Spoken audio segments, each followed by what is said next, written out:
call this hearing to order. 39, County Bus 39. Start with Del Rey. Just a couple things Yeah. first. I just ask it, has everybody signed in? If you haven't, sometime before you leave, would you please sign in on the, sign-in sheet, please? And also, please mute all your phones. It happens. So, I just wanna point out for today that we are going to hear from our engineer and our viewers, and they're going to present the amended cost estimates and viewers reports. The hearing was properly noticed by publication in the paper, by posting. Notices were sent to all landowners within the Polk County Ditch 66 system were also noticed of today's hearing. At this time, our legal counsel Del Rey Sparby is online, and we also have with us legal counsel John Kolb is in the audience. So I will turn it over to Del Rey Sparby for his comments.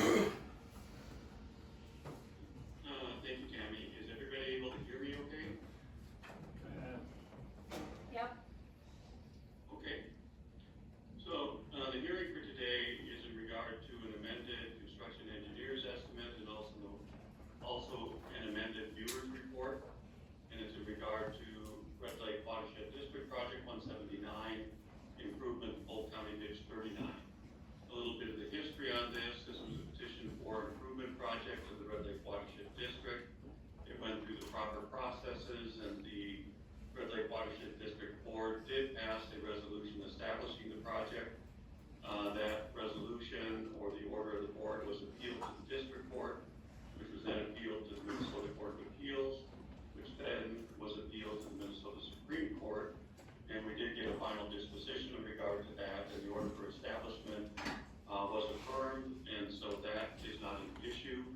But due to the lapse of time, that occurred between the establishment order itself and being affirmed through the legal process and the appeal processes through the Supreme Court, the Red Lake Watershed District Board felt that it would be prudent to have the matter referred back to the viewers to get an updated viewer's report in regard to estimated damages and benefits associated with the system.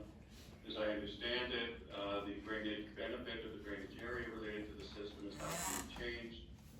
They were just taking a look at the benefits and damages as related to any increase, decrease, or modification in regard to land values that may have taken place over that period of time. And the same thing in regard to the amended engineer's construction estimate. Nothing in regard to the project has necessarily changed, but the board felt it was prudent to obtain an updated engineer's construction estimate just due to the passage of time and the increasing costs associated with the construction itself.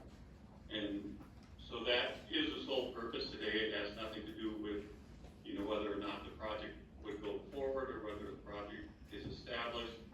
But based upon the amended viewer's report, each of the landowners would have an opportunity to discuss whether or not they feel that the assessment for benefits or damages is proper. If they want to talk to the viewers, there could maybe be some modifications or adjustments made.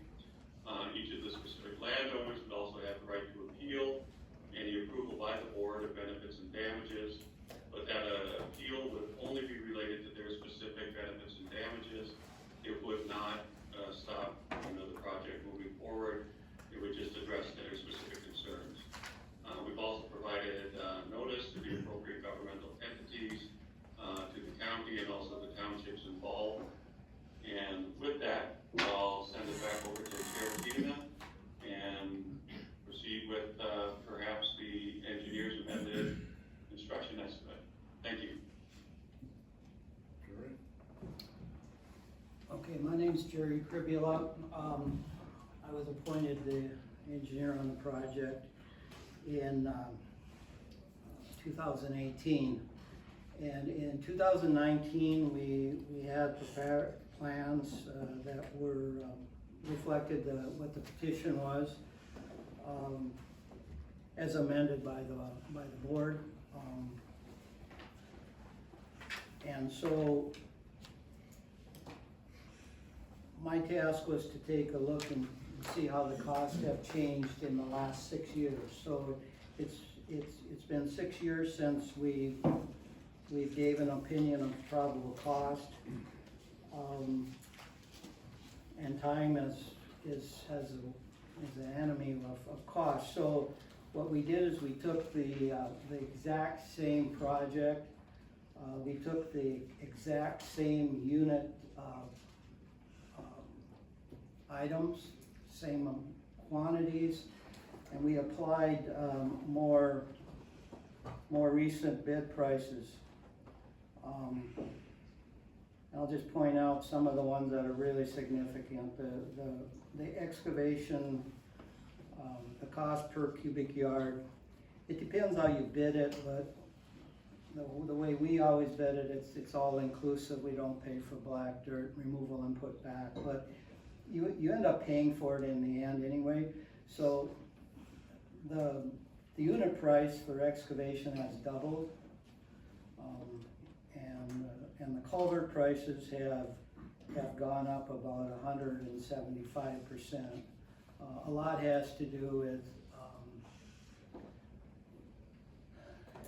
everybody blames COVID, but I blame more that the culvert companies are consolidating, and there's not a whole heck of a lot of competition in that.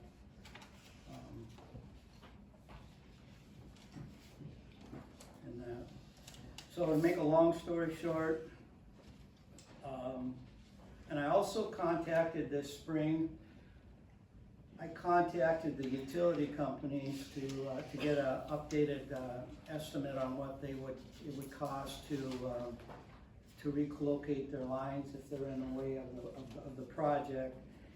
And we did a very, very good estimate, because we went out there, we did a one call again. We actually surveyed where they told us the line was. We showed their utilities on our cross section to see if they really needed to be moved, or we were just making them a little more shallow. And we contacted each one, PKM, Marshall Polk Water, and Wickstrom. And they were the primary phone companies. Wickstrom they were very fair. We were gonna just relocate spots that were gonna get too shallow, but they agreed to move their whole line. But the project would only be charged for what we would have had to move if we were just moving what we had to. And then we talked to them with PKM and asked if they could go in the same trench, because they do that sometimes. And so PKM agreed to do that. The phone line hasn't changed in the last six years. Marshall Polk went from 10,000 to 15, and PKM is the one that went up the highest. It went up from 34,000 to 85,000, and that's just an estimate, and that was before we talked to them about going in the same trench. So one other thing in my estimate in 2019 is we had land right away at 4,000 an acre, and right now my estimate is 8,000. So the land costs have doubled, and I don't know in reality. I just put something in for my estimate. The viewers have more to say about that than the engineer. But to sum it up, the cost in 2019 was $2,118,000. Today's estimate is $3,913,000. The cost of the project is estimated to go up 85%. So it's 185% of what it was in the last 6 years.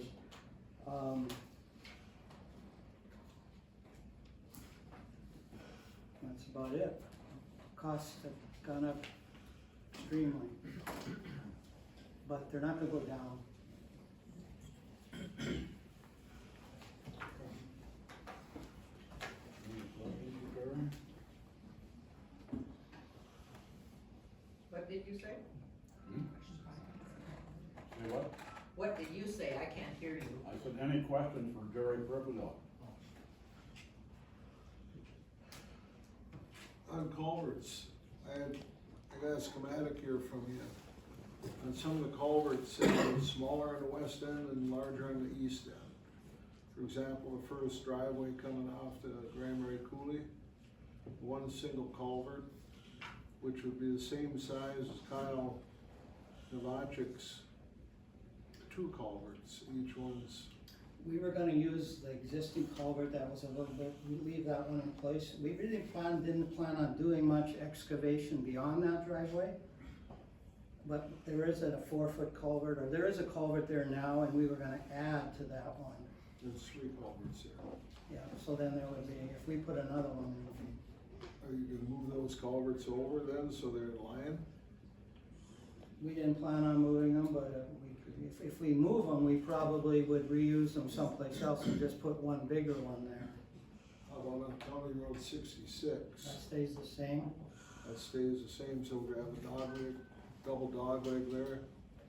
Cause if you're going to 5-to-1 slope, you're gonna be going out approximately, No, we're not gonna double dogleg. It's at the proper grade now, so we would just change the back slope. So the bottom of the ditch would stay right where it is there. so you're gonna be 40 feet from the edge of the road to the bottom, the north edge of the bottom of the ditch, approximately. Right. And right now, we're only about 20, Would make the transition. so you're gonna have that. Right. We're not gonna move the box culvert. Wouldn't you move the box culvert to the center of the ditch? No, not for $100,000, I wouldn't. Nope. You know, that's a judgment call. In my judgment, that's a waste of money. It'd be like buying 8 tires for a 4-wheel drive and only putting 6 on, leaving 2 on the one side of the ball. It's the same thing as if there was a bridge there, I'm not gonna move the bridge just so I can hit the middle. True.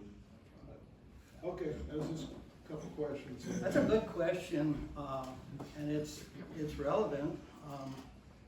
You know, we make those kind of decisions that are, it's a two-way, you know, what is good and what is good enough and what is unreasonable. We Yeah. would address the culvert at that driveway, because we plan on reusing some of those culverts that are in the township roads because they are in fairly good condition. Yeah, right now on your drawings here, you have one 73 by 55 by 50 foot salvage culvert. And for example, not picking on Kyle, but up in his driveway, you got 2 of the same size. Right. And then on the quarter mile to the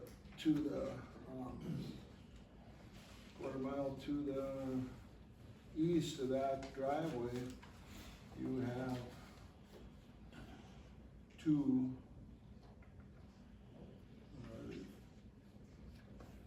60-something by 59s.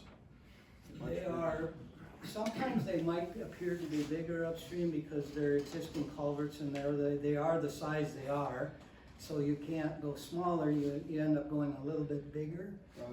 You've got different culverts in there, so. That's right, because we got culverts that we're gonna salvage. We're not gonna throw them away, but hydraulically, it's correct. Except for the bottom one. Except for the bottom one, but that's because we were using the other ones that were there. I think that would be, and those culverts that are in that driveway are relatively new. They were, but we will look at that when it comes time to do it.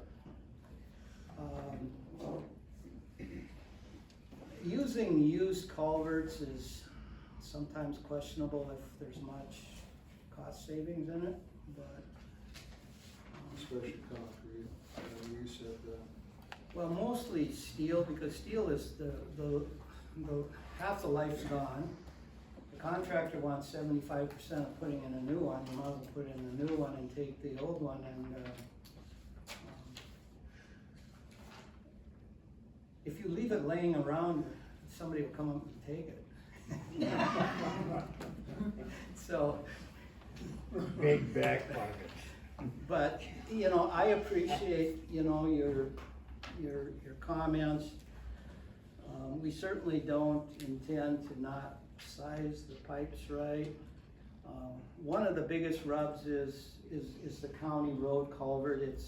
It's of the correct size, it's of the correct elevation, and I would consider myself lucky that that's the case, because that would be a huge cost to the project if that culvert wasn't in the right elevation.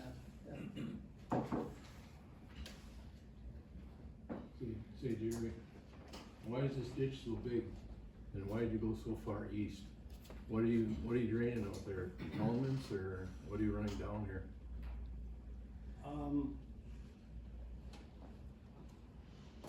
I guess I'll answer your question.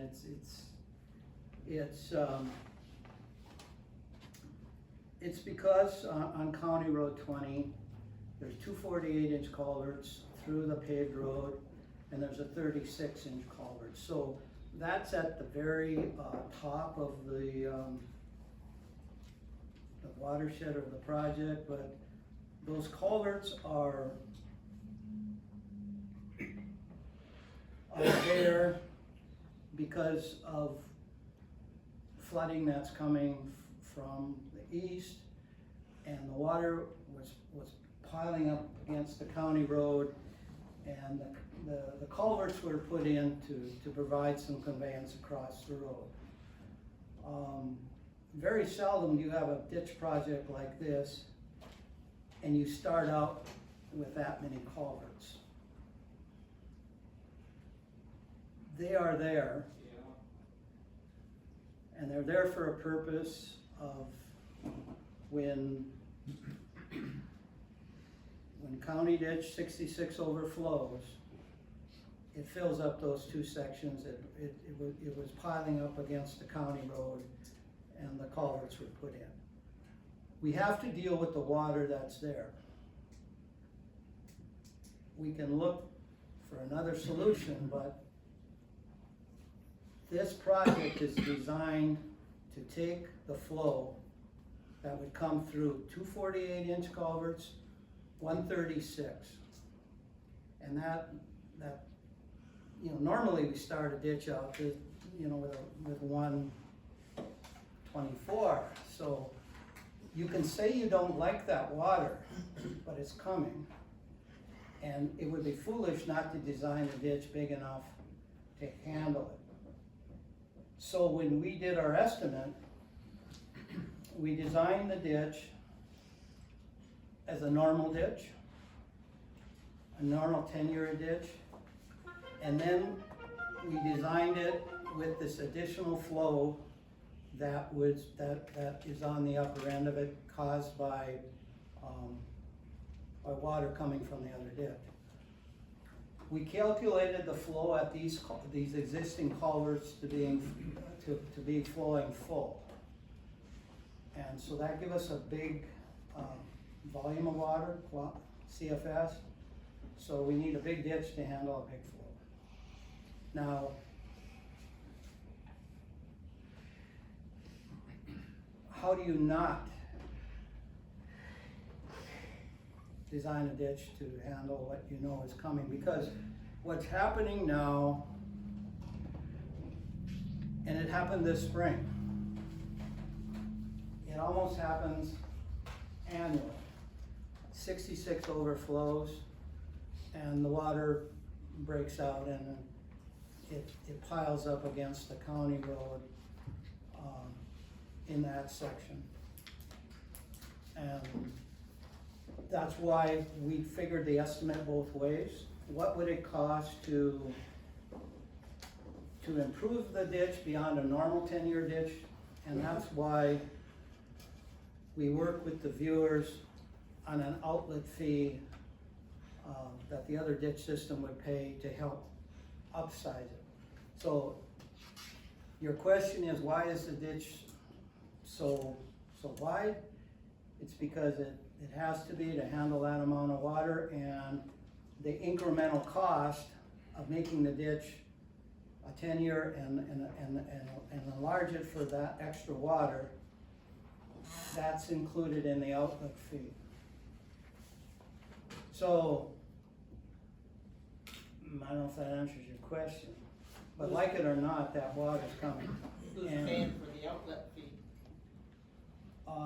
The viewers will visit that, but the county ditch system pay the outlet fee. Cause we drove by County 60s, or that 66 ditch.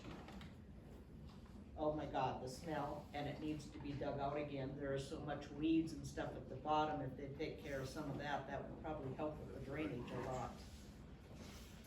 That's another system. And I really don't want that sewage flowing by my It place. smells like raw sewage at that canal there, that County 66.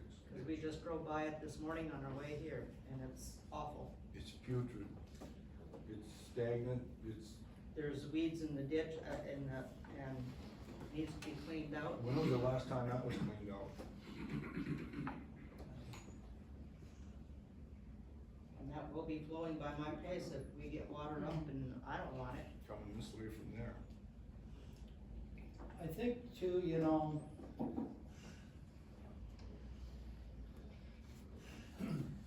I think an outlet fee will be interpreted as an entitlement. In other words, if we're paying for it, we get to use it. The intent is not, is to use it during, when the capacity of 66 is way surpassed.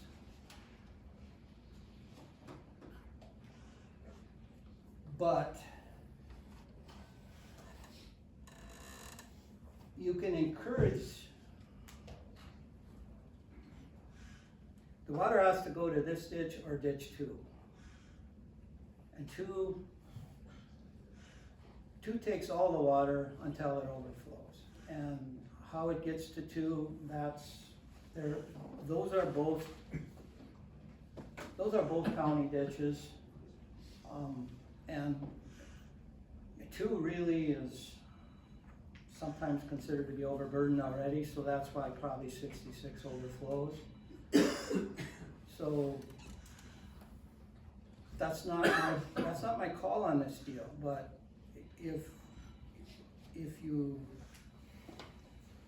I was told to handle the water that could possibly come through those culverts, and the ditch will. Now, when it gets more than that, the water will back up on the east side of County Road 20. The thing is, it also overflows even as you go north. From where we started the project, this spring I went out and it was overflowing both north and south. I mean, it was coming from everywhere. So at some point, you have to do one of 2 things. You have to try to, the problem is there's no adequate outlet. 2 isn't adequate. We're trying to make this ditch adequate to handle all the possible flow that can get in it, and that's why it's as big as it is. Are you, on this outlet, are you improving the ability when 66 overflows, or are you just channeling the water when it overflows to get to the ditch faster? We're not doing anything where the overflow occurs. The project was extended 1 mile. The original petition stopped at County Road 20. And and the project was extended 1 mile to the east of 20 to an existing culvert. So no culverts was changed at that intersection. At County Road 20, all the culverts are gonna be the same except for putting in one 18-inch culvert just to take care of the bottom water. So the conveyance through County 20 is the same as it is now, except for that small bottom culvert. And that purpose of that culvert is just to make sure the ditch will run out. Right, but my question is, you're not making any improvement, basically for the water to get out at 66. No, But you're channeling it, you're trying to get it to channel to the ditch and benefit that land on the east side of 20. Right. To What get we're out of there doing- faster, and that's why you need the capacity on the ditch. Right. What we're doing is we're collecting the water that's coming across country through that section and going through those existing culverts. The big culverts are more closer to the O'Mara beat pile site. And so, once the water crosses over County Road 20, it would have to move north 3/8 of a mile or so in the county ditch to get to this ditch. And that ditch has already been, it's in good repair, it looks like it's been improved, and it looks like there's been a berm put up there so that when the water crosses over, it doesn't flood that field, it hangs a hard right and it goes down the county ditch to get into, to this ditch here. But no, we're not encouraging, 66 to overflow, we're just accepting the water that's coming. No, that's my whole point. Right. You're just dealing with what's already there. Right, Just trying to and- get to the ditch. And that's why this ditch is kind of not ordinary, the ditch would seem to be way too big on the very upstream end, but it has to be. Otherwise, it's not gonna do any good. Like it or not, two things can happen. You gotta accept the water, or you have to do something to cause it to go someplace else. And I don't believe there are too many options. I think you're probably, I believe you know, something needs to be done, but that's another ditch system. And I have no problem with making the south ditch wider and stuff.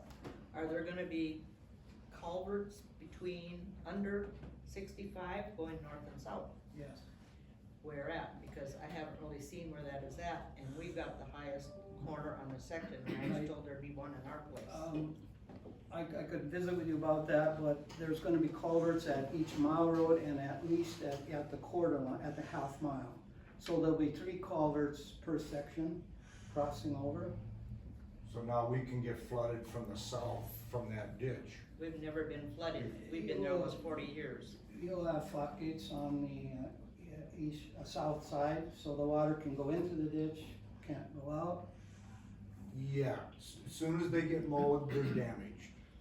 That could be We it. put up with that for years. I get a hold of the county, I go inspect those flaps, get a hold of the county if they're damaged, and they come out and fix them every year. Because when we get flooded, it's from the south, coming underneath the road, through the culverts. So I'm not, We can have to save talk money to- on the project by limiting the number of culverts underneath underneath the road. I don't think 3 is excessive per mile. I think that would give the people that are on the north side of the ditch some access to drainage too, because, those folks are also, paying, the highest assessment too, so they're entitled to get the drainage. I know what you're saying, Is it actually gonna drain them or just make their problems worse? it's gonna make You it. say you say there's flappers on the culverts, how big are the culverts? The ones through the county road are 24 inch, bigger than a field inlet, and that's an adequate size for the acres that you anticipate that would. You know, and we would work with the county on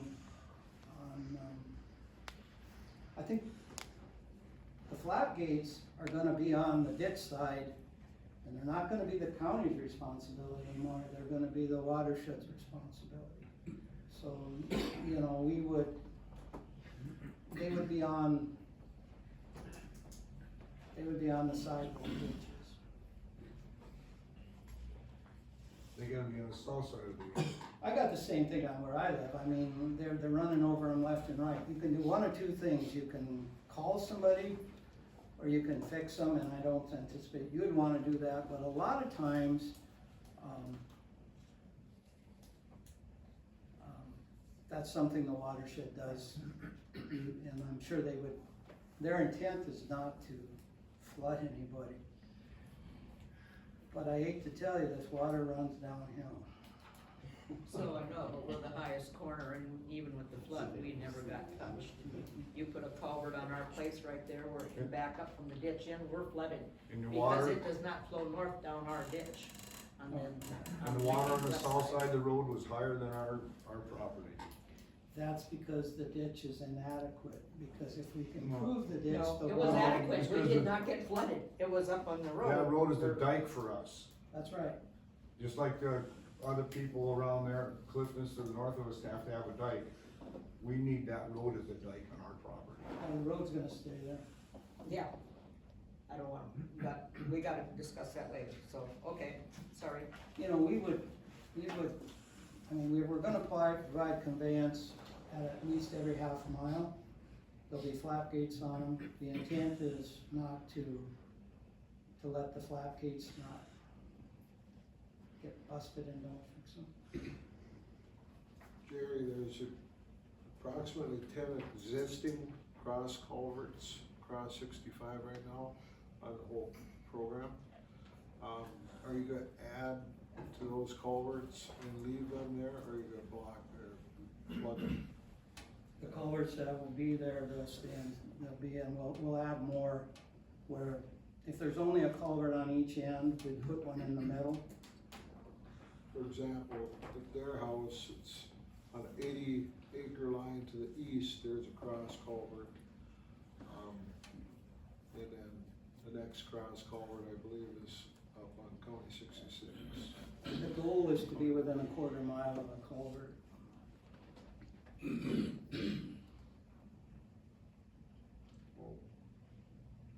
One other thing. So, I mean, Jerry's doing his best job of trying to prevent me from getting into this conversation, so I'm gonna get into it myself.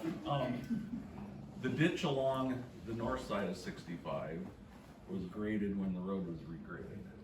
So all the low spots that are currently there have a culvert going from north to south into County Ditch 39. If you don't want those culverts there, then you're gonna have to regrade the north side of 39 to remove culverts, or if he's gonna add culverts, then you would have to look at regrading the north side of 39 as well, to bring the water to the culverts that he adds. So either way, I don't care one way or the other. Removing culverts is always great, but you may not be able to do that. Well, I was And- gonna ask you for that. Yep, and, as far as the flap gates go, most of the time they're far enough down in the ditch that we shouldn't be mowing that far down. And if we are, we have culvert markers that help our mowers from hitting them. It's not 100%, you know, they're in a big John Deere tractor pulling a 15-foot mower, sometimes they get clipped, that's why we go out and fix them. So we will do our best not to clip any flap gates that are, installed as part of the culverts crossing 65, but Rich? I got a question. When was the last time ditch 66 was cleaned or maintained? I remember. I don't know for sure. Not since 2002, to the best of my knowledge. That's when I became the engineer, so. And if it was just in so, I mean, I would love to be able to sit down and clean County Ditch 66 from where it dumps into Highway 2, or County Ditch 2, all the way to the beginning. But, the way the county board has decided to clean ditches is by petition, and, which is the regular way. And it's, if a farmer petitions for a mile to be cleaned, we clean a mile. So if the petitioners want to have all of 66 cleaned from 2 up to County Ditch 39 to help with this issue that you're talking about, then the county board needs a petition in order to clean it. Okay? And because we're not just gonna go out and, the county board's not gonna go out and decide to do it on their own, which they have the ability to do, but right now, they require a petition from farmers to do it. Okay? And so, you have this discussion going on about 39, 66, like Jerry said, is a different subject, but some stuff can be done to 66, we just need a petition to be able to do that for maintenance. What's ditch number, Polk County 66 BR1? Branch 1, so there's the main, and then there's a branch of 66. It's all part of 66, it's just a different ditch.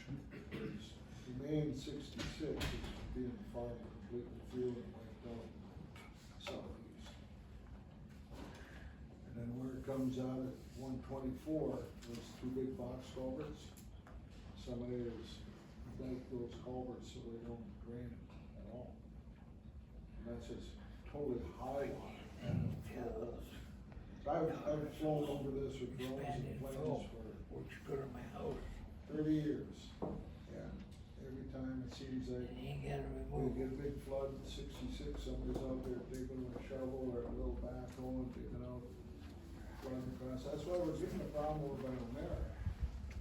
And two friends of mine met that quarter gold, and they diked it, and they got trouble with firing for diking their ground. Well, So. we can deal with 66 later, this is 39's. Yep. Well, it's kind of both, because we're Well, dumping 66 in the Yeah, 39. the project goes to that ditch, to that Well, just 66. about. But yes, it will Yeah, overflow, Jerry, but it's. as this ditch goes to the west, does it get wider? It gets deeper.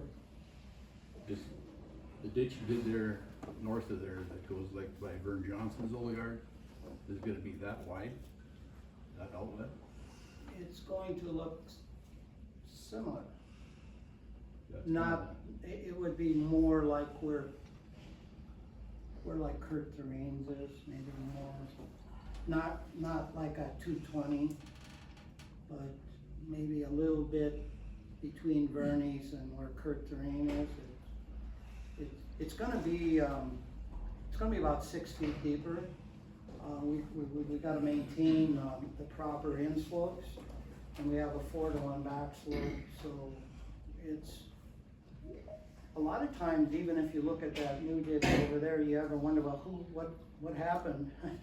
Like, it's way over, it might look oversized, but water you have to have grade for it to run, so, you know, the water on that particular ditch you're talking about probably runs no more than 5 feet deep ever.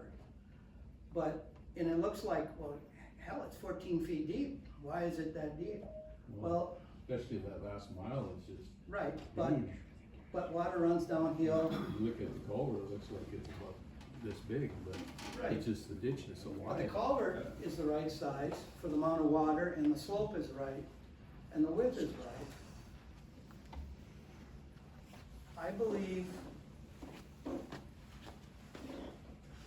in the past, ditches were constructed shallow but wide to compensate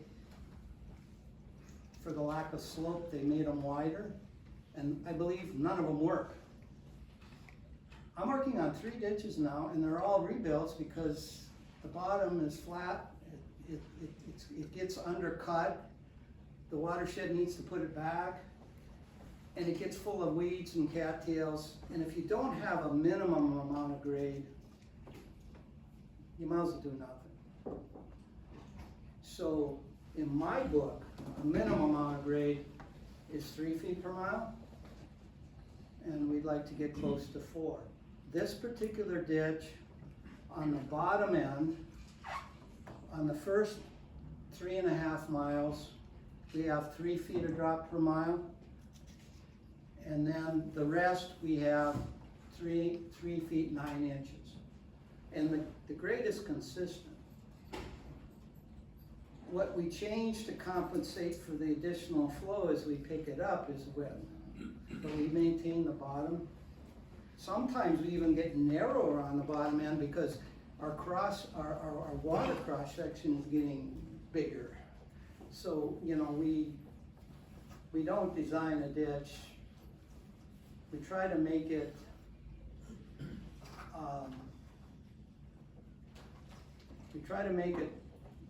everybody has the same degree of service.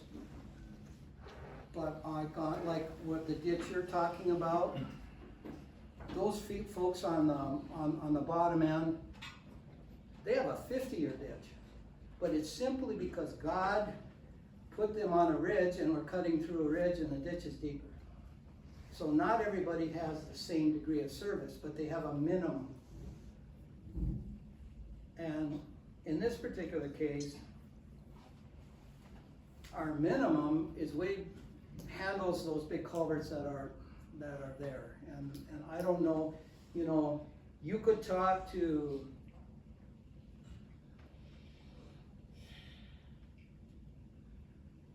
about modifying those, but that would be foolish. Where does it start getting wider then? After 66 going west?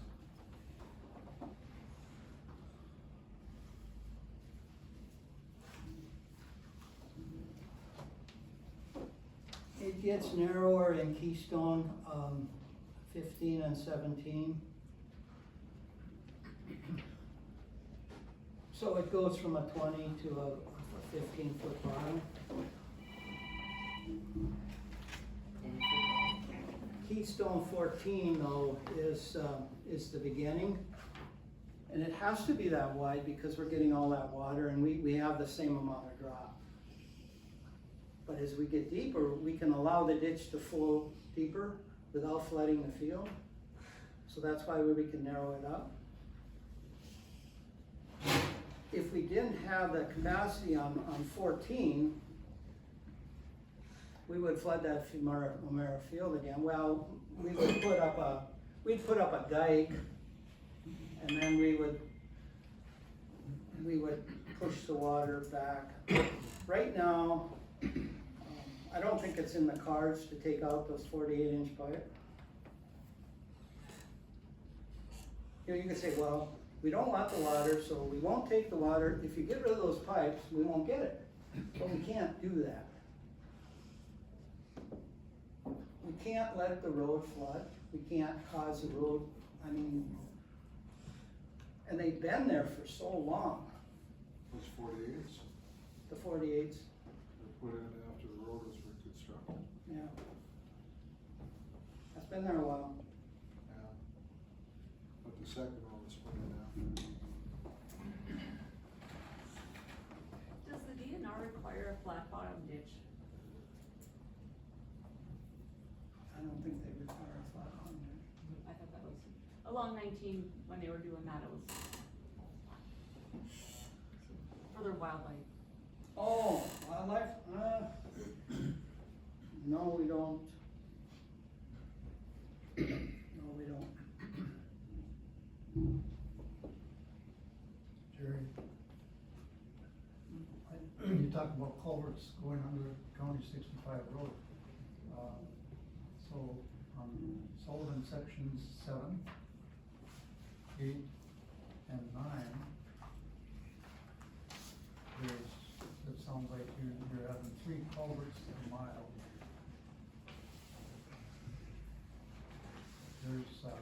There's some there already. So why do we need so many culverts when on the north side of the road, the drainage is adequate? Now, Like Rich says, it runs to his ditch and they run over, but a lot of times, a farmer will dig a separate, a new ditch, and then our culvert we have to be able to match that too. So most of the time, they'll dig to his ditch. We have to do it because they're paying for the ditch and they're entitled to drainage. And we try to give them the equal amount of access. Now, you know, there's a difference. I think you are both. You're a homeowner and a landowner. So you're farming, and if he wants access to the ditch because you're gonna pay for it, and in turn, you probably are gonna ask them to help. So if you don't want a culvert, I won't give you a culvert. well, you mentioned about trying to save money on this project. If you don't want a culvert, I won't put one in. In my judgment, the watershed is very good at doing ditches. And all of these farmers here, landowners, deserve to have good drainage. But we also, and Mr. Chairman told us in the last meeting that there was no alternatives considered. There was no alternatives to the project. If you as a landowner, when we're building it, you say, I don't want that culvert, I'd say, thank you. But We don't want I think you're entitled to drainage. And it isn't gonna change your assessment if you get the culvert or not. You know, What does that mean? you're gonna get the same assessment if we put the culvert in or not. Because they're not gonna change your assessment just because you don't want a culvert. Because the theory is, I don't want drainage, but it's available if you want it. And it's up to you to decide if you want it. So people get assessed for a ditch that say, my water don't go there. We build a ditch and the first thing, now the water does go there. Or if it doesn't, it's up to you. They decide in your proximity of where you are to access the drain, how much assessment you pay. You're in the 100% if you're north and south of the road. So just because you say, I don't want a culvert, so don't give me an assessment, that isn't gonna happen, I don't think. So take the culvert and watch the floodgate. That's If it. you don't want it, the problem is, the project is a benefit to the land. And what happens is,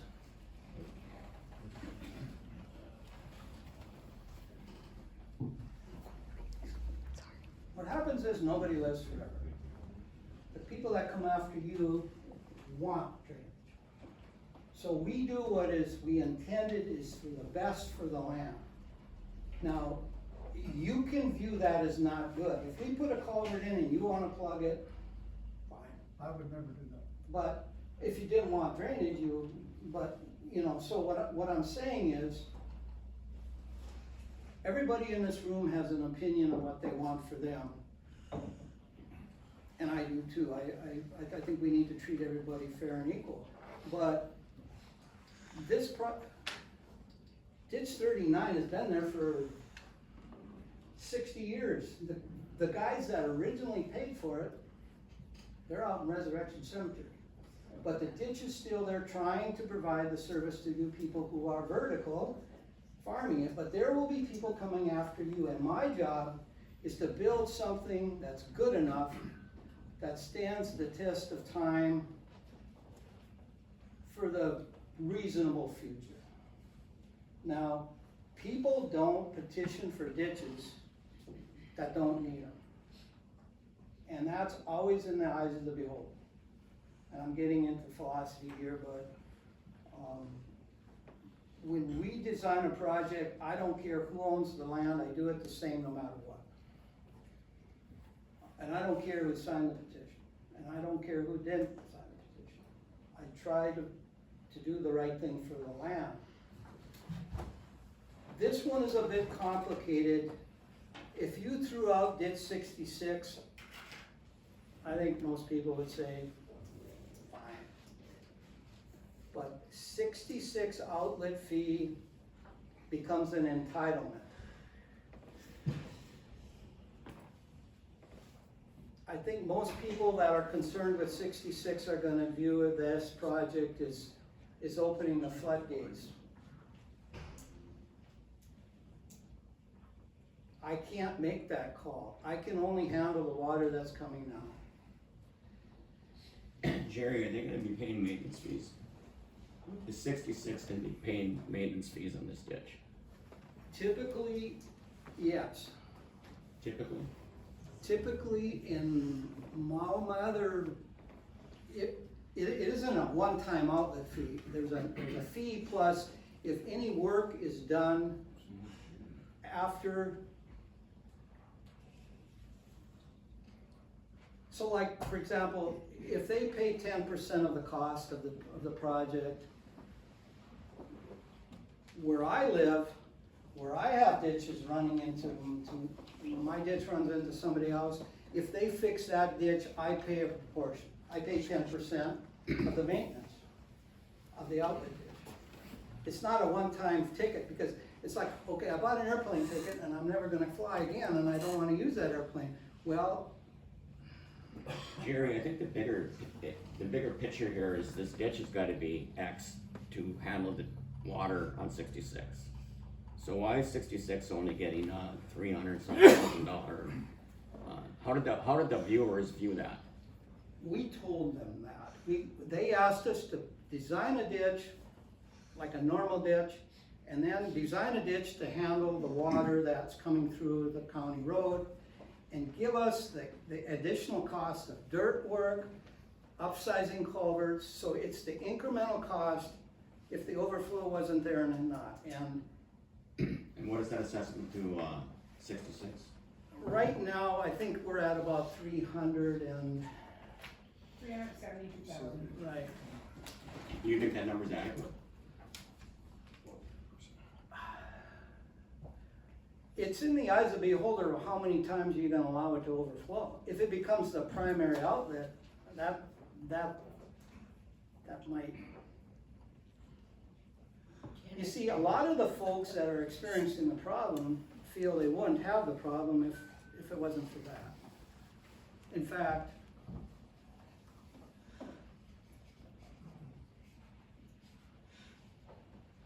the problem with this ditch is it's too flat on the bottom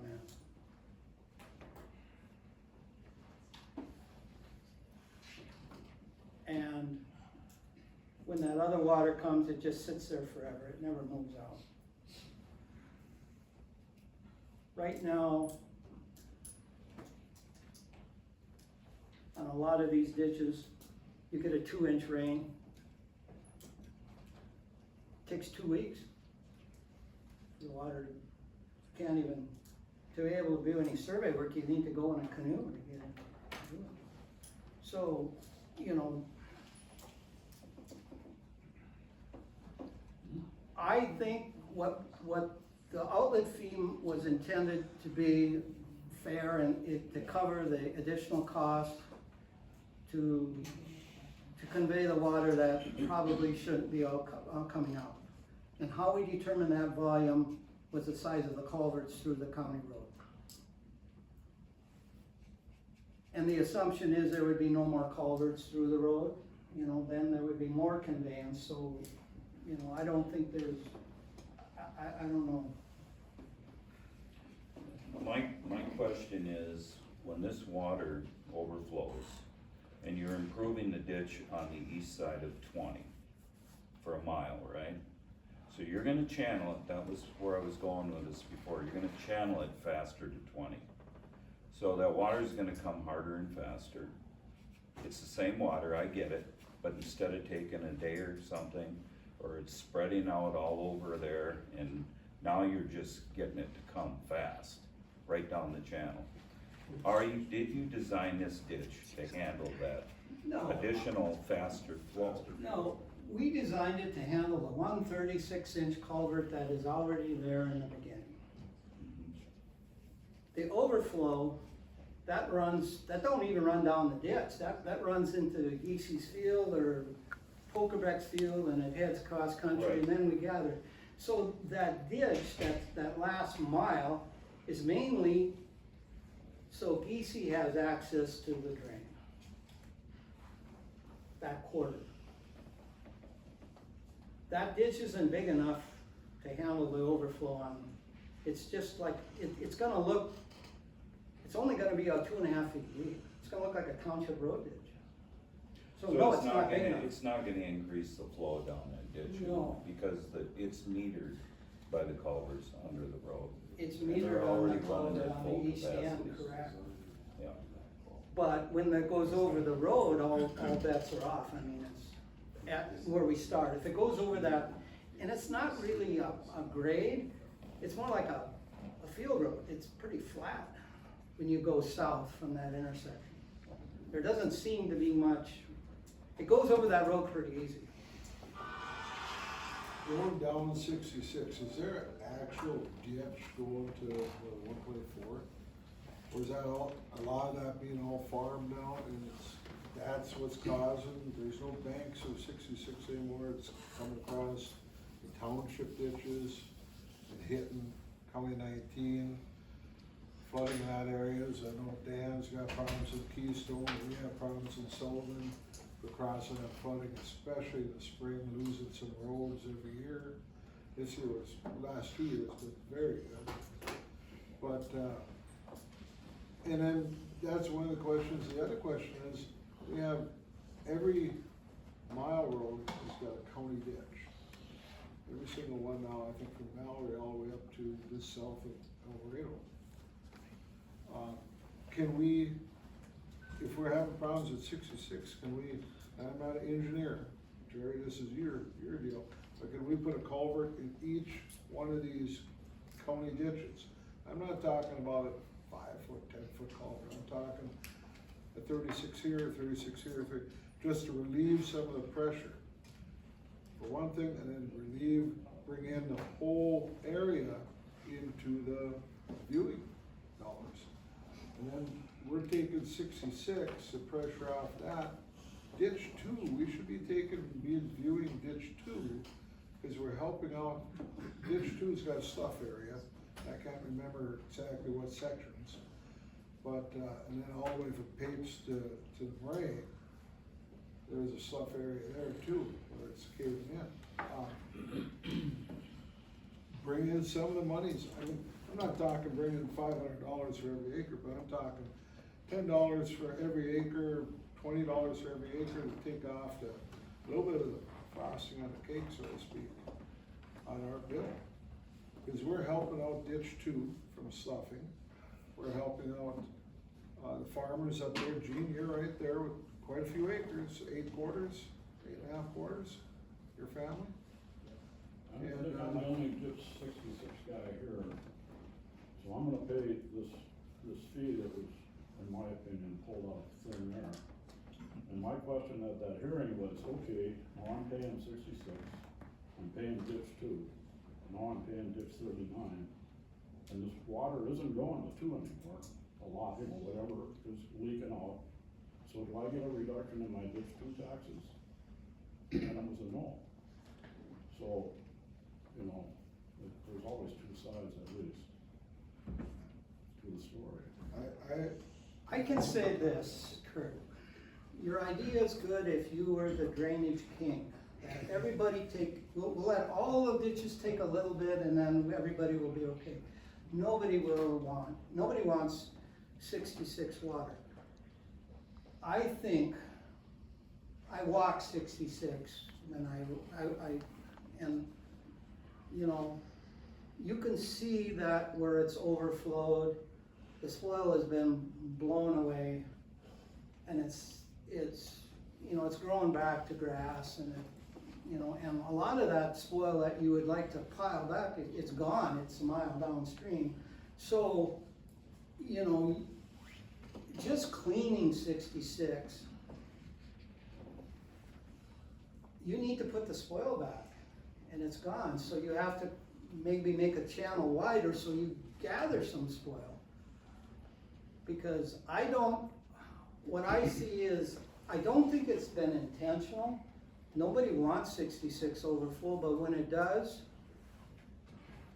it washes the spoil away, so then that opens the ability to, well, next time it goes, it's gonna go. But the people downstream in sections 14 and 13, Pokravics in there, they don't want that. They don't want that to happen either.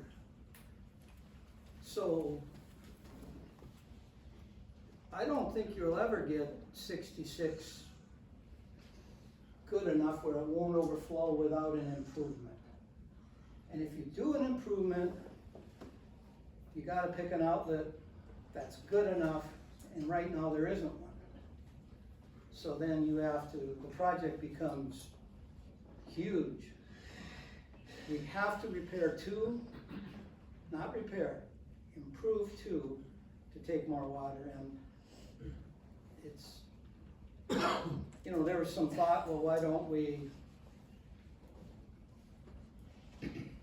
forget this and dig another ditch a mile to the south? That works better. Well then, that's gonna only encourage the overflow of 66 further south. I mean, they're looking to get rid of not their own water, they're looking to get rid of, everybody says it's not my water, it's everybody else's water is my problem.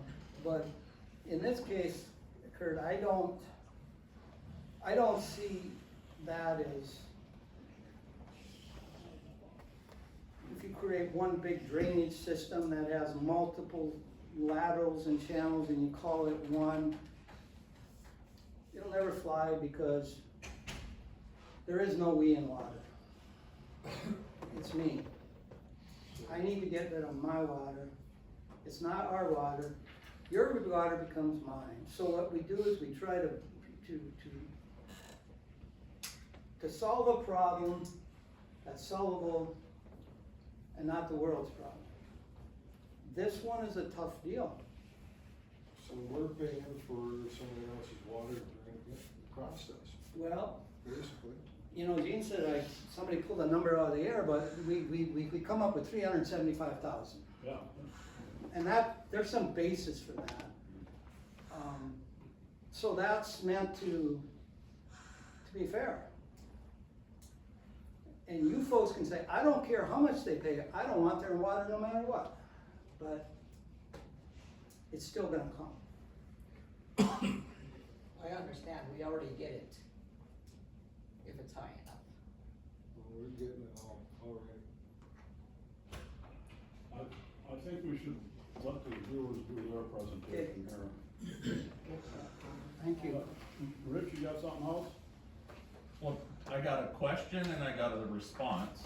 So the response to the County Ditch 2, I have had landowners discuss with me improving 2 from a mile east of 220 all the way up to where 66, well, County Road 66 crosses, not all the way up to where 66 dumps into 2.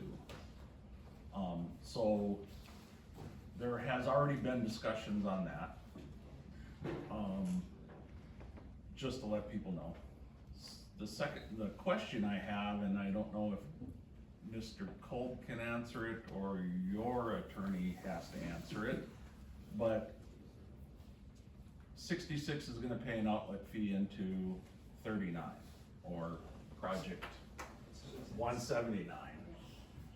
Say we improve 66 and now it doesn't, does that outlet fee disappear or is it constant forever? It's constant until you take those culverts out.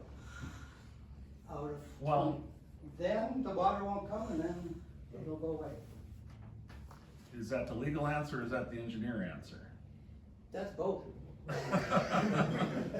I mean, if Because you once, take those once culverts this out, hearing's done and you have the outlet fee, I don't know how you take it away unless you hold another hearing to do, so that's why I'm asking an That's attorney why on drainage statute. when we met with you, we said, can we take those culverts out? Well, right, And you said, no, I don't know what you said. But if you take those culverts out, you maybe will be relieved of the outlet fee. But will you take those culverts out? I don't. yeah. are you gonna make the culverts bigger on section 18 then to get the water into the moraine, so it doesn't back up? And the ditch is deeper there too. Well, that's what I'm saying, we don't want it backing up into the field. No. It's not gonna back up in 18. No. Cause that field drains perfectly the way it is. I think your assessment of, kind of reflects that you're not. Okay, let's move on to the viewers. We got going over the same thing tomorrow morning.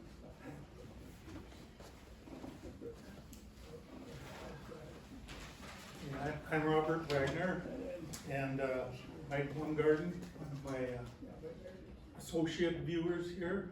Roger could not make it today, but our task on this one was to just update the values and assessment benefits based on the increase in the cost of the project. The area of the project, or how we originally assigned the benefits, did not change. We could not change that. So basically what we did is update the values. You see, originally we did this in 2020, and we updated it now this year.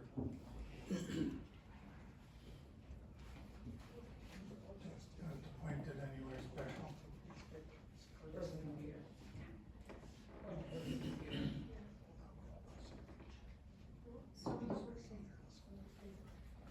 I saw it, try to shut it off and turn it on again, maybe it just fell asleep, because we've got to work.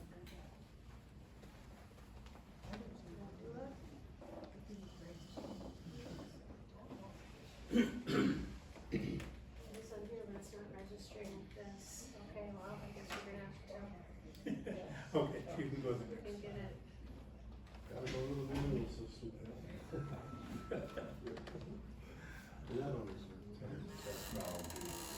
Oh, I'm frozen. Are you frozen?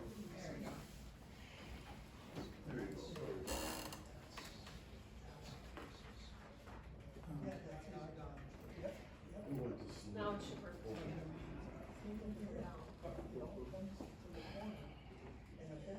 Okay, I'm gonna go kind of quick through some of this because this has all been presented before with the exception of the numbers in it. We know what the drainage authority is, they're sitting right here. Benefits means the improvement to properties in terms of increased value. So we have to look at what's this project gonna do, how is it gonna increase the value of the property. Petition was made, we've gone through that part. So that's what we're working on, was what the petition was for. I think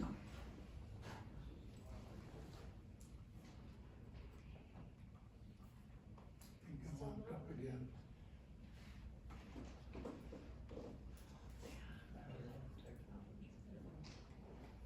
There we go. Again, way back in 2020, we took an oath of office. We had to retake the oath of office to redo this particular job. Benefits of the process remain the same from the first time around. Basically, like I said, is we are looking at the changes in the values and the costs. That is the current benefit map of ditch 39 just for reference.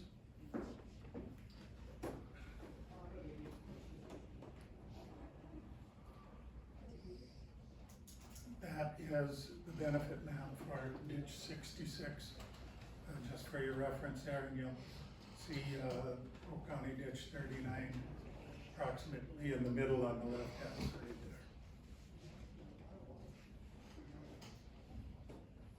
there. That is the current benefit map from 2006.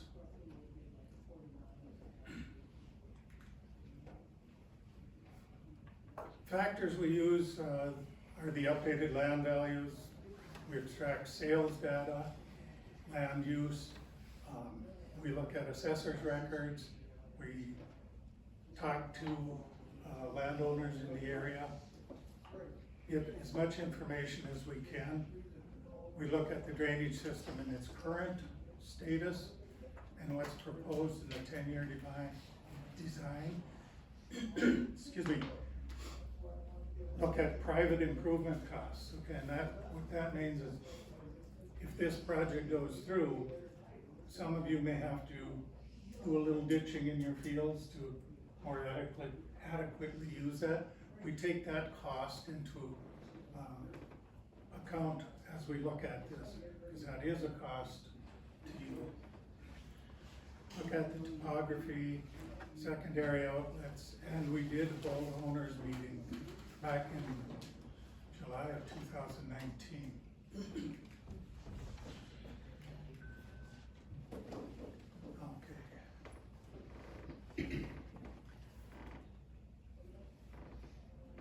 Okay, this, if you can see it, is our benefits to land. This is what we have come up with now in the different areas. The red area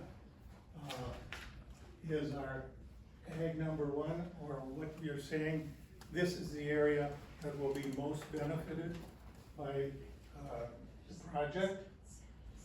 And we step down to the yellow, which we call our secondary outlet. There's some benefit there. Excuse me, I'll back up. The red area, when we look at the benefits, we're looking at benefits of $500 per acre. In the yellow area, which is an outlet area, we're looking at a benefit of $210 per acre. Area 2, the green, is cropped area. We're looking at $325 benefit per acre. And we come to the blue, which is area 4. It steps down again to $105 an acre. And finally, area 5, the last area, is a $52 benefit per acre. This comes from looking at other ditches that the drainage comes through and where the water goes and how much benefit that we determine for each of these areas. Excuse me. This is just an example of the plat maps that we use. We use aerial photos, plat maps and everything. Parcel numbers for ownership and acreage. It's just an example of some of the mapping that we do use.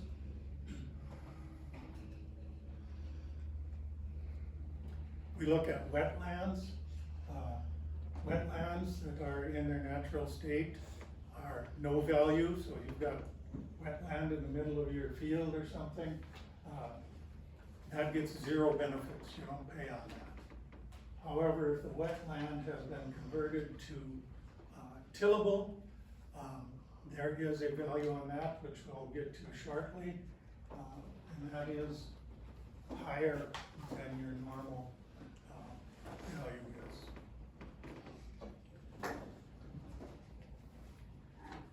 Okay, when we look at conservation land or woodlot acres, they are benefited at $52 per acre. Again, the non-converted wetland zero benefit. And the converted wetland, we are looking at about $1,300 an acre benefit. Now, sounds like a lot, but typically there's less than an acre in a parcel of this type of land. And if you didn't convert it, you wouldn't be able to farm it anyway. So that's kind of what's behind the valuation there. Outlet benefits for Polk County Ditch 66.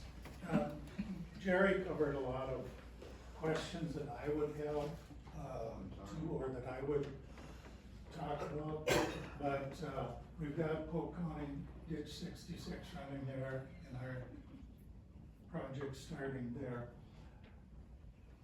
We came up with that figure basically from the engineering, as Jerry explained, looked at the project without adding anything from Ditch 66, looked at the project cost, adding in the water that may come from Ditch 66. So that's a figure we got from the engineering.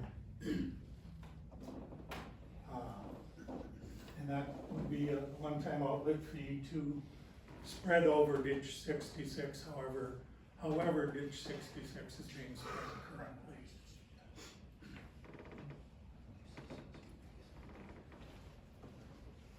We also do the benefits to roads and corporations, and you can see here Polk County Highway, we have about 225 acres. Sullivan Township has 97 acres, Keystone Township has 109 acres of roads, road right-of-way, and they get assessed a benefit also. Let's see. Make sure I got. Guess I don't have the figure right down there, but typically the road benefit is equal to the benefit of the highest area. In the project, there's got to be some acreage purchased for the project itself, and that also includes that 1 rod of grass strip that the state makes us do. And the acreage for this also comes from the engineering report. Permanent right-of-way is what they need to purchase from the landowner. There's 76.5 acres roughly. We are valuing that at $7,500. Remember Jerry mentioned in his estimate, he used the figure of 8,000. That figure comes from looking at all the sales, like I said before, looking at assessors' reports. We have to come up with a value over the entire system. Some properties valued less, some properties valued more. We kind of have to blend that into one value for these purposes, and that's where we came up with 75,000. It's also done as of the date we did this. So what's happened since that time, the information, can look different if you're looking at land values. I will bring up that Polk County Assessor's Office did change the way they value land.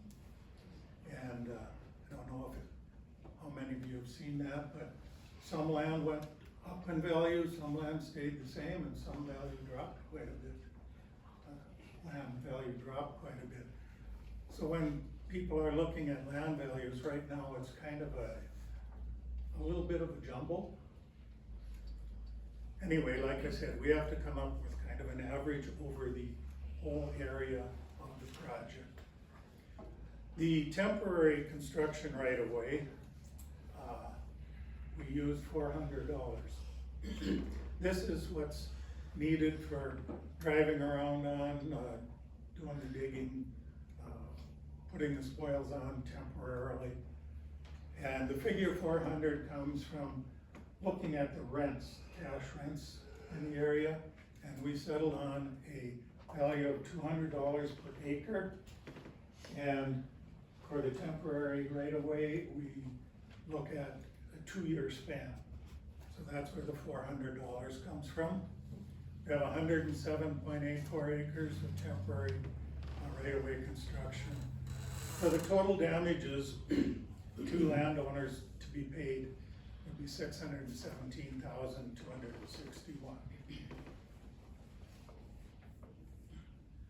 Yes? Excuse me. So what happens to the grass strip, one rod grass strip? That is purchased. And it's supposed to be just seeded down to grass along the ditch for protection for, So that stays in grass? that stays in grass. Buffer strip. Pardon? Is the buffer strip? Buffer strip, yes, excuse me, it's the buffer strip. Yeah. Along the field.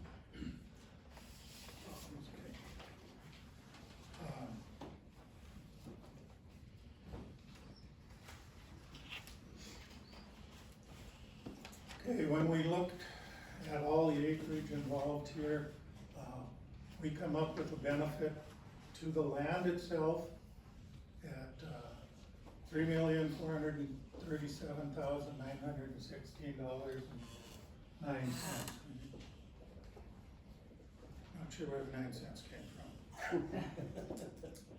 But then we add in the benefits to roads and corporations, and the output benefit there of $372,000.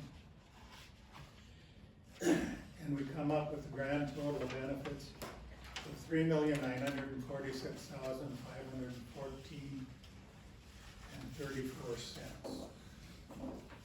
That's what we're saying this whole area is benefited. That's the total benefit of it.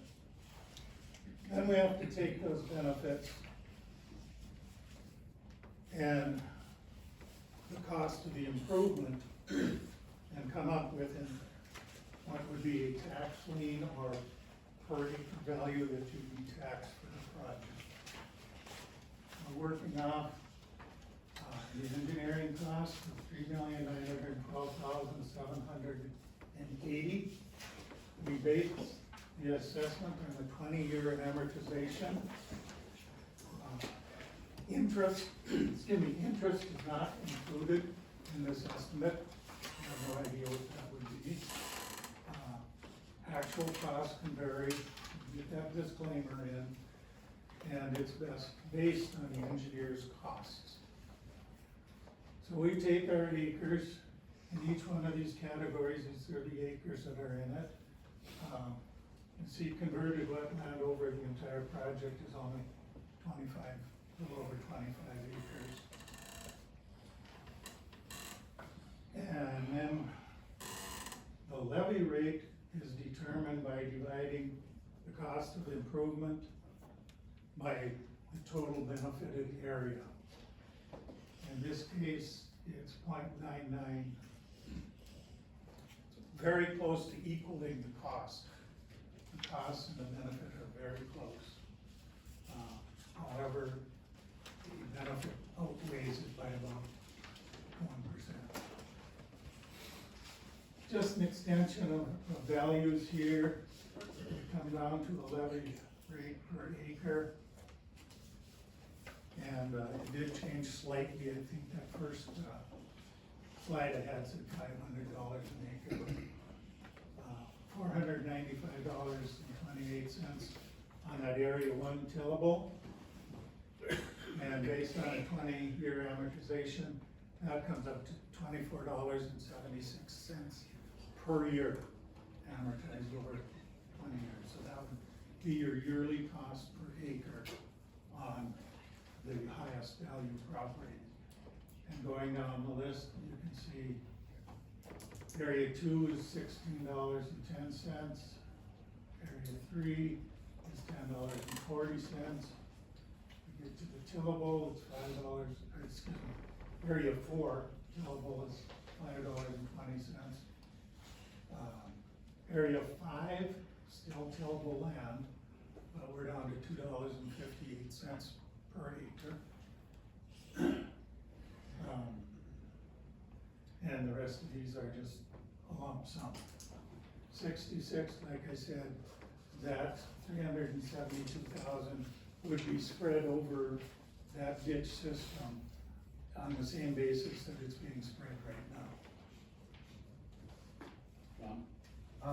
You have their, one-time charge for the outlet benefit, Yes, so is that to indicate that ditch 66 pays once for the increased capacity that's gonna handle the excess water from 66, or does that then become a percentage for future benefits as well?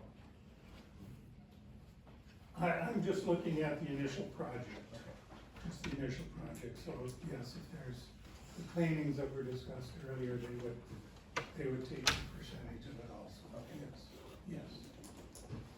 Good question.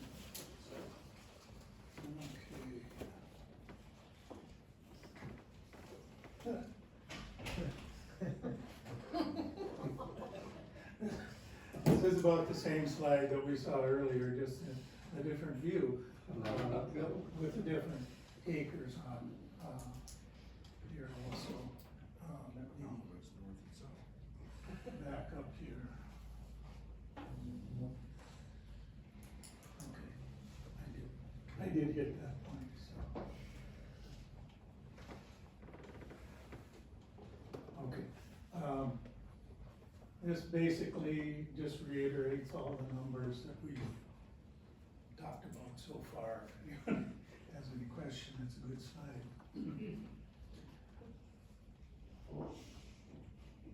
And then on to questions. Are there any questions? Bob, did I hear you say benefit cost from 66 goes off after the first year, or what? No, The lawyer said? that 372,000 is the initial assessment for the project. Like we discussed later, if there are cleanings or other type of thing on this, project. So it's a one-time deal, it's not for the next 20 years, it's paid one time? It's assessed one time. How ditch 66 spreads that is kind of their question. Whose question? Whoever, so on ditch 66, like I said, it's spread on the basis of their benefits now.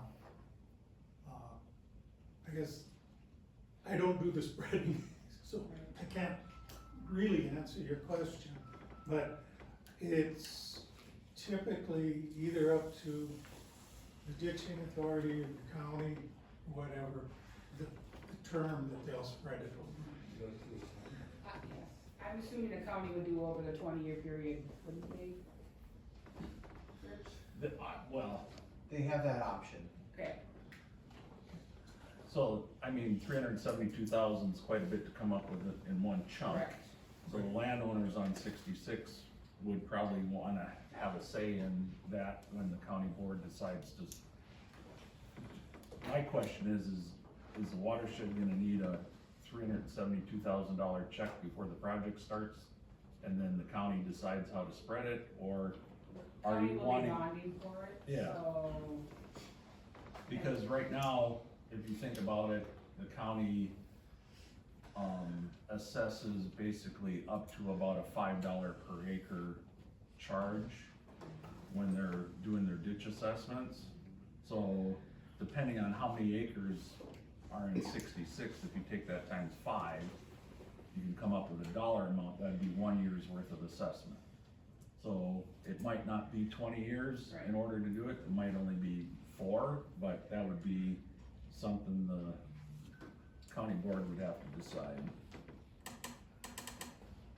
So that brings up the subject that if we want to pay up front, we can as a landowner, or if we wanna do it instead of 20 years, can we do it on a 5-year basis? I have $149,000 bill. I don't wanna pay it today. Yes. Terry, And notices will be, notices will be sent out, you can pay upfront. But can I do it in a 5-year deal or a 10-year deal? I think they can, be up to the county. Yeah, Mr. Chair, so landowners can always prepay an assessment or overpay an assessment in any given year, and it just takes off of the back end. So if you want to avoid interest, you pay it down sooner, exactly.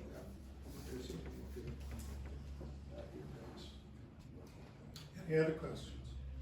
So when you came up with the road benefits, Polk County's is at like $390 per acre. If you take the benefit you have divided by the acres that you're saying is draining. Keystone and Sullivan's is a lot less. And it's somewhere between the green acres at the west end of the project and the $500 per acre at the east end of the project, so I'm just trying to figure out Okay. how you came up with those benefits, cause I have landowners or other townships asking me the same questions on different things on how you come up with benefits for roads. Okay, I don't have that particular chart with me right now, I can get it though. Okay. The roads are benefited the same as the adjoining land. So if the land is adjoining that $500 assessment, then that acreage is $500. If it's adjoining that corner where you have the $52 assessment, then it's $52. Okay. So it goes with that map of colors too. Okay. And I do have a breakdown, I just don't have it printed. No, that's fine. I was just trying to figure out how you come up with road benefits, because it's different than tillable acres, it's just there. Yeah, Provides conveyance for, yeah. It matches the benefit of the adjoining tillable acre. okay, thank you.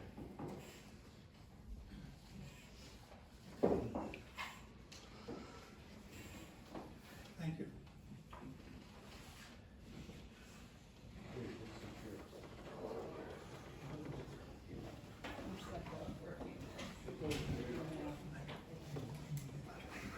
Is there any other questions to ask either the viewers or the engineers?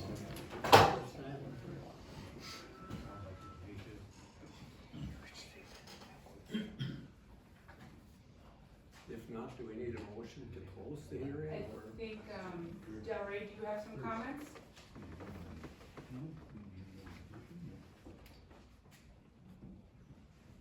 I guess I have a question. Sure, I think there was the one question in regard to the outlet benefits. There's the initial one-time charge, but I believe that the percentage related to, the project cost itself would be a future assessment for any repairs, to the ditch system, so that there could be future assessments, charged to, County Ditch 66 for any future repairs in proportion to, what their initial assessment is in regard to this. And, other than that, you can certainly do a motion, but otherwise, I think if there's no further discussion, the chair would just close the, public comment, portion of the hearing. And then it's a question of whether or not the board would like to approve or accept, the amended engineer's estimate and the amended viewer's report. I believe that would be the next steps. We do have one more question. Yes. Will we have a choice on if we get that culvert underneath the county road at our property or not? Will we get that choice or not? Or is it gonna be done with no regard? Culvert's going under 65, County 65. And the project itself, is established, but I think there is, some discretion for the engineer to make changes. But I don't believe that the engineer can make any material changes. I think I'll try to answer your question. If there's a culvert there now, it'll stay. If there's not, if you don't want one, we won't. There won't be Thank you. Now, you might poll your other people who have interest in that. Too, you know, you might, the farmer might want it, you might not want it. So then we'd have a discussion at that point. Mr. Robinson has a question. That petition to hand to you, and I apologize, I only have so many copies, but you'll have to share.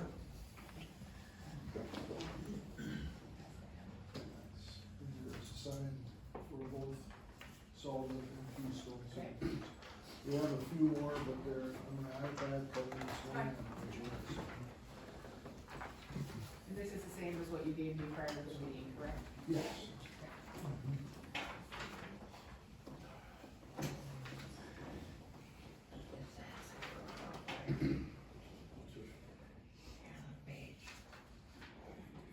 Legal section first. That's what he said, he's close to charge.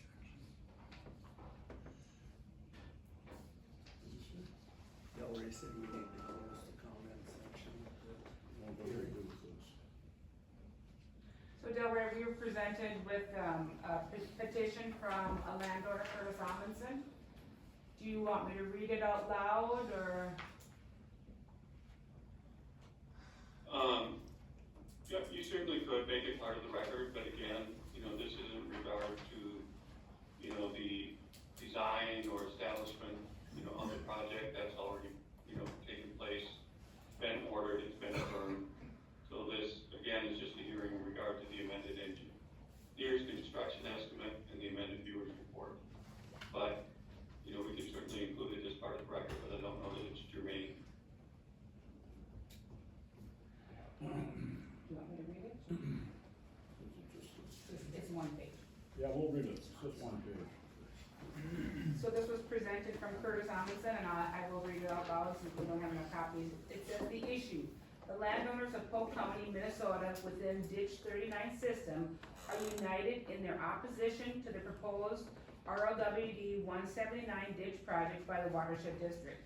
This project, clearly imposed upon us without adequate consideration, has left us with numerous concerns that we believe need immediate attention and resolution before further actions are taken. Firstly, the information originally presented to us regarding the extent and scope of the project was misleading.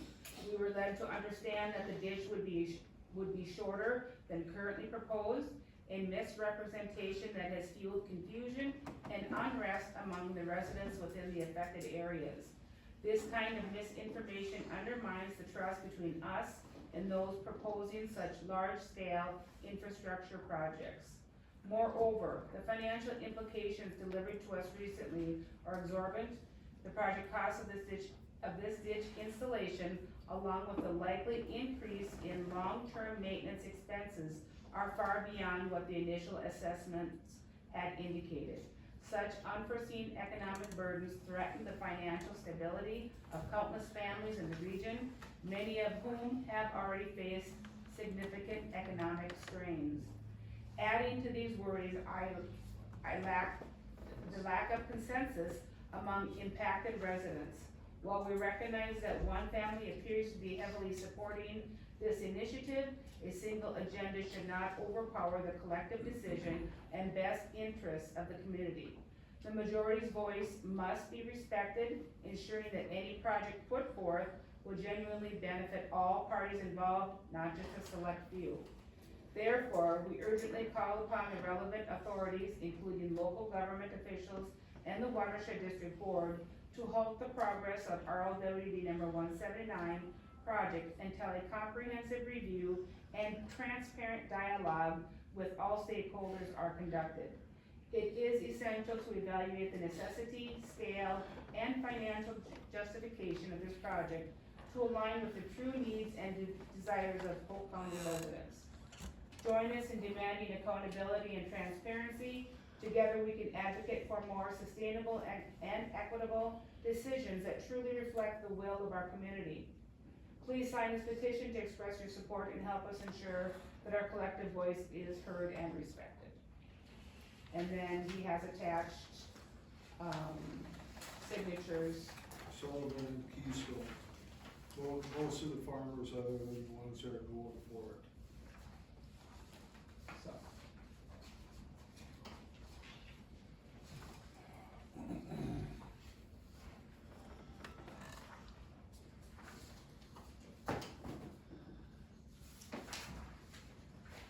How many, I may ask, how many signatures? Roughly. Well, We don't know. I just got Keystone's, I don't know.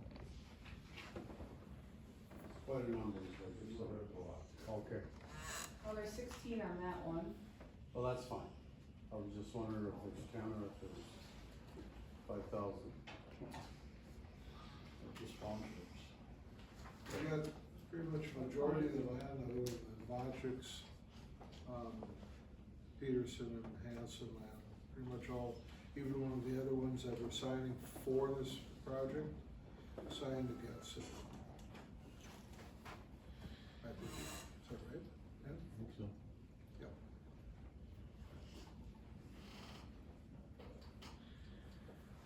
And we could certainly include that as part of the record, but again, you know, the time to appeal the establishment of the project has passed. There was an appeal of it, it went through the entire legal process.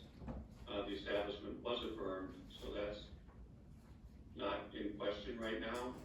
So the only thing that would be in question is in regard to benefits, damages, and the assessments, and each individual landowner would still have the opportunity, you know, to appeal their individual assessments and damages that are being awarded if they disagree with the same. There was some land that was added to it, and miles that was added to it since, our preliminary plans were, and that I got a copy of it that you guys got too. It was added another mile, 1.1 miles to it, plus on the west end, it was Chiklinski land at the time, the east, or the west 80 was added on, and the Enright land was 40 acres, and there's no way that Enright land can flow uphill. I mean, we have that issue, we have other issues. They weren't added on They were in the added- original viewers report? They were added on after the whole project was done, and then this was sent out to us. So. Yeah, that could be checked out. Yeah, there was no lands added, all the viewers changed the dollar amounts. No, black and white on both of them, I guess one's colored, but. So. Mr. Chairman, I've got this is a question for you, Delray. This petition really has no relevance to what we decide today, is that correct? Correct, it could be part of the record, but, you know, as far as being germane or being relevant, the establishment order, you know, has already been, you know, approved by the watershed district. The time to appeal the same has expired. Okay. When was that time of appeal? What was the time of appeal? I believe that would have been 30 days from the time that the watershed would have, you know, done the establishment order back approximately 6 years ago. And then there was an appeal that was filed, and that was brought to the district court initially. So Delray, how can we not necessarily stop the project? I don't think there's a farmer on this ditch that wants to stop it, but we wanna be a little bit more, be able to afford it. How can we change something and be able to afford this project then? We don't wanna buy a Silverado, we wanna buy more of a custom pickup.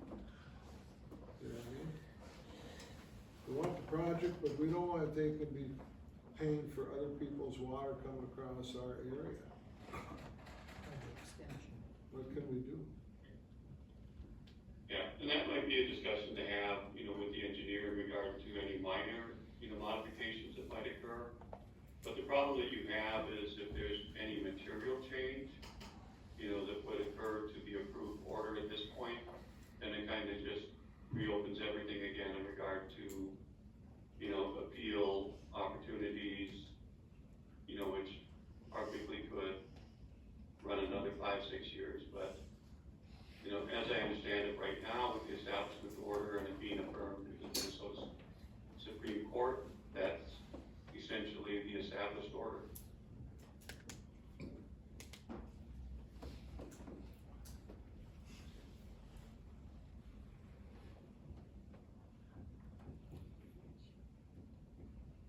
quiet, we'll move on.